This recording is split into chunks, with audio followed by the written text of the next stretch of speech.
सामंतजी, इथं अमोल खताळच्या संगमनेरला मी आलोय आणि त्यांची मागणी आहे MIDC पाहिजे. काय करणार तुम्ही?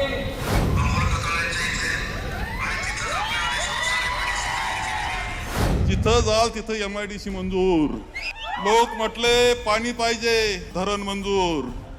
लोक होता धरण कसं काय होणार, नदी नाही, नदी मंजूर. हा एकनाथ शिंदे आहे, no reason on the spot decision. अरे बनवा बनवी करावं लागते थोडी. इलेक्शन मध्ये तुम्हाला फंडे करायची सवयच आहे, इलेक्शन फंडे. आता त्यांनी MIDC मंजूर केली असं सांगितलं, फोन केला डायरेक्ट, MIDC मंजूर. MIDC मंजूर फार चांगलं आहे. मग ते काल ते ऐकण्यासारखं बरं का त्यांचं. अमोल खताळच्या संगमनेरला मी आलोय आणि त्यांची मागणी आहे MIDC पाहिजे. काय करणार तुम्ही? साहेब 15 दिवसापूर्वी आपल्या आदेशानुसार मी संगमनेरला गेलो होतो अमोल खताळांच्या इथे, आणि तिथंच आपल्या आदेशानुसार MIDC जाहीर केलेली आहे. आचारसंहिता संपल्यानंतर पुढच्या 2 महिन्यात आम्ही 2Gचं नोटिफिकेशन जे काढावं लागतं MIDCचं, ते आम्ही नक्की काढू. आता दुसरी एक व्हिडिओ ऐका तुम्हाला.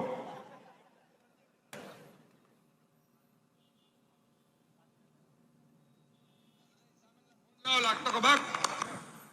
हॅलो, साहेब उदय बोलतो. उदय सामंतजी, मी इथं पांढरकवड्यात सभेत आलोय. लोकांची मागणी आहे, इथे रोजगार नाही मिळत, इथं MIDC पाहिजे, जागा द्यायला तयार आहे.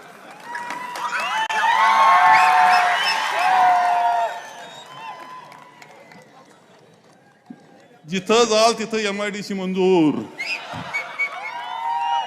लोक म्हटले पाणी पाहिजे, आम्हाला थोडं पाणी पाहिजे, ते म्हणतात धरण मंजूर. लोक होता धरण कसं काय होणार, नदी नाही, नदी मंजूर. नदीला पाणी कुठून येणार, डोंगर पाहिजे, डोंगर मंजूर. अरे बनवा बनवी करावं लागते थोडी. इलेक्शन मध्ये तुम्हाला फंडे करायची सवयच आहे, इलेक्शन फंडे. ते का थोडे फंडे करतात बघा. लोक आमचे भारी आहेत ना, त्याला सगळं कळतंय, लक्षात ठेवा. अशीही बनवा बनवीचा कार्यक्रम करू नका म्हणून सांगतो. काल सगळं मंजूर होतं. आरक्षणाच्या मुद्द्यामध्ये तुम्हाला एक गोष्ट सांगतो की तो विषय निव्वळ संगमेर पुरतो नाही, ते पूर्णपणे महाराष्ट्राचा विषय. प्रत्येक महाराष्ट्रामध्ये हे अशा प्रकारचे बांधकाम झालेले. करायचं ठरलं तर राज्याचा निर्णय करावा लागतो, आणि अनेक वेळा त्या बाबतीतला निर्णयाचा प्रयत्न आमचा चाललाय. काही मार्ग निघाला तर आनंदाचे, सत्यजित प्रयत्न करतो, त्याच्या हाताला यश येवो. माझ्या शुभेच्छा आणि पाठिंबा कायम त्यांच्या मागे. सत्यजित तुलाच काम करावं लागेल, इतरांना वेळ नाही. इथं खूप काम पडलंय. प्रत्येक कामात व्यवस्थित टोल वसूल करावा लागतोय सध्या. आणि ते म्हणतात संगमेरची शांतता घालवतायत म्हणे. मला सांगा रे, संगमेरची शांतता घालवणारे आपण आहे? अरे यांचं वागणं, इथं माझं घर आहे, तिथं माझ्या नावाचं मित्रमंडळ गणपती बसवतं, आम्ही एक गेट केलं. कुणी असं करेल का रे, त्या गेटवर गेट लावेल का? यांनी त्या गेटवर गेट लावलं होतं. पाहिलं ना तुम्ही, यांची प्रवृत्ती काय हे आपल्या सगळ्यांच्या लक्षात येतं. ही शहराला बाधक प्रवृत्ती लक्षात ठेवा. आपला शहर पुढे जायचं असेल, शांततेनं चालायचं असेल, सुकून, खरं सांगतो का अनेक मंडळी म्हणत असते संगमनेर मध्ये जो सुकून आहे तो कुठं नाही. सुकून याचा अर्थ आंतरिक शांती. ही जर आपल्याला पाहिजे असेल तर दुसरा पर्याय नाही, हे तुम्हाला स्पष्टपणे सांगतो मी तुम्हाला. नाही तर पुन्हा जुने दिवस आपल्याला आल्याशिवाय राहणार नाहीत. कठीण परिस्थिती होऊन जाईल.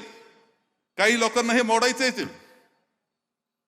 ते सुद्धा काल आले, उत्तर दिलं, सत्यजित तुझी जबाबदारी, त्यांना उत्तर द्यायला मोठ्याची जबाबदारी मी घेतो ना.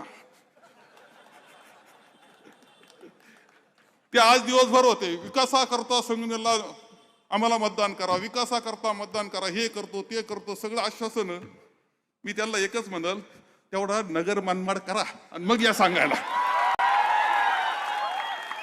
अरे तुमच्या नगर मनमाड होईना, सगळी सत्ता असताना, खासदारकीची आमदारकी सगळ्या सत्ता मंत्रिपदाच्या असताना एक रस्ता धड होईना तुम्हाला.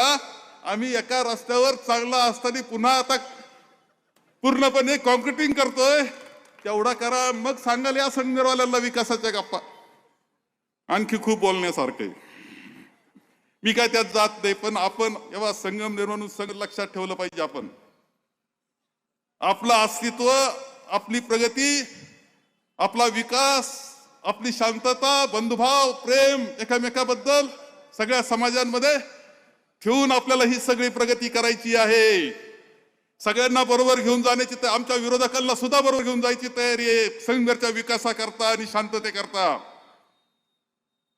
सगळ्यांनी एक गोष्ट सांगतो की आपले उमेदवार 30 नगरसेवकांचे सिंहाचे उमेदवार आणि 31 मैथिलीताई तांबे ह्या प्रचंड मताधिक्याने विजयी करायची जबाबदारी तुमच्या सगळ्यांची आहे. इथं चूक चालणार नाही, चूक पुन्हा दुरुस्त होणार नाही, हे तुम्हाला सांगतो. चूक चालणार नाही बिलकुल. आणि तुमची सभा पाहिल्यानंतर मला असं वाटतं त्यांचे डिपॉझिट जप्त हो झाल्याशिवाय राहणार नाही, हे मला निश्चितपणे खात्री वाटते. त्याकरता आपण सगळ्यांनी काम करावं असं आवाहन करतो आणि माझे 2 शब्द संपवतो.